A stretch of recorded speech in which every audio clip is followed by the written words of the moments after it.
வணக்கம், welcome to Chandra's menu. இன்றைக்கி ஒரு மட்டன் கறி பார்க்கலாம். மட்டன் குருமா.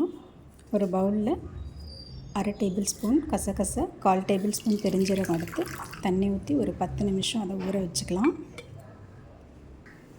இப்போ ஒரு கடாயில் 2 டேபிள் ஸ்பூன் எண்ணெய் ஊற்றிருக்கேன். இதில் மசாலா பொருள் எல்லாத்தையுமே சேர்த்துக்கலாம். ஒரு 10 சின்ன வெங்காயம் நல்லா இடித்து வச்சுருக்கேன், அதையும் சேர்த்துக்கலாம். 2 பச்சை மிளகாய் அதையும் நசுக்கி சேர்த்துருக்கேன். ஒரு மீடியம் சைஸ் தக்காளி கட் பண்ணி சேர்த்துருக்கேன். ஒரு 1/2 டீஸ்பூன் அளவுக்கு இஞ்சி பூண்டு பேஸ்ட்டு சேர்த்துருக்கேன். கொஞ்சம் கருவேப்பிலை. இதை எல்லாத்தையும் நல்லா வதக்கி விட்டுக்கலாம். இந்த வெங்காயம் தக்காளி எல்லாம் எண்ணெயில் நல்லா சாஃப்டாக வர அளவுக்கு வதக்கிக்கலாம். இப்போ இது கூட 1/4 கிலோ அளவுக்கு மட்டன் சேர்த்துருக்கேன். அதையும் லேசாக கலந்து விட்டுக்கிட்டு இப்போ இந்த டிஷ்ஷுக்கு தேவையான அளவு உப்பு சேர்த்துக்கலாம். 3/4 டேபிள் ஸ்பூன் அளவு உப்பு போட்டிருக்கேன். கொஞ்சம் மஞ்சள் தூள் போட்டிருக்கேன். இப்போ இதை எல்லாத்தையும் நல்லா வதக்கி விட்டுடலாம்.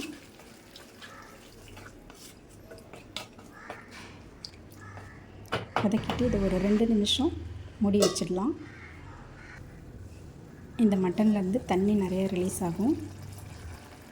இப்போ ஓப்பன் பண்ணிக்கலாம்.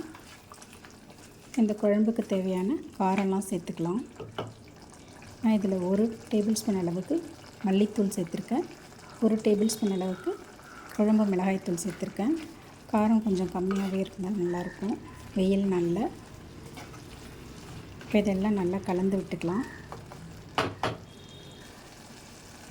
இதில் இப்போ தண்ணி சேர்த்துக்கலாம். நான் ஒரு 200 ml அளவுக்கு தண்ணி சேர்த்துருக்கேன்.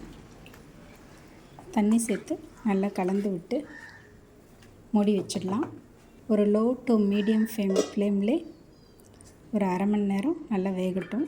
அதுக்குள்ளே கசகசை பெருஞ்சீரகம் அரைச்சிட்டு வந்துடலாம். அது ஒரு மிக்ஸி ஜாரில் போட்டுக்கிட்டு அதில் ஒரு 3 டேபிள் ஸ்பூன் அளவு தேங்காய் சேர்த்துருக்கேன். ஒரு 5-6 முந்திரி பயிறு சேர்த்துருக்கேன். இதை நல்லா ஸ்மூத்தான பேஸ்ட்டாக அரைச்சிக்கலாம். இப்போ 1/2 அன் ஹவர் ஆகிடுச்சு. மட்டன் வெந்துருச்சான்னு பார்த்துக்கலாம்.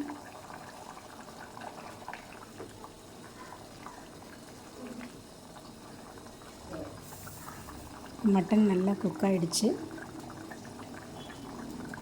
இப்போ இதில் நம்ம அரைச்சி வச்சுருந்த தேங்காய் பேஸ்ட்டை சேர்த்துக்கலாம். கொஞ்சமாக மிக்ஸி ஜாரை கழுவி தண்ணியும் சேர்த்துக்கலாம். இப்போ இதை நல்லா கலந்து விட்டுடலாம். தேங்காய் பேஸ்ட்டு சேர்த்த பிறகு குழம்பு ரொம்ப நேரம் கொதிக்க வேண்டாம். ஒரு 2 நிமிஷம் கொதித்தா போதும்.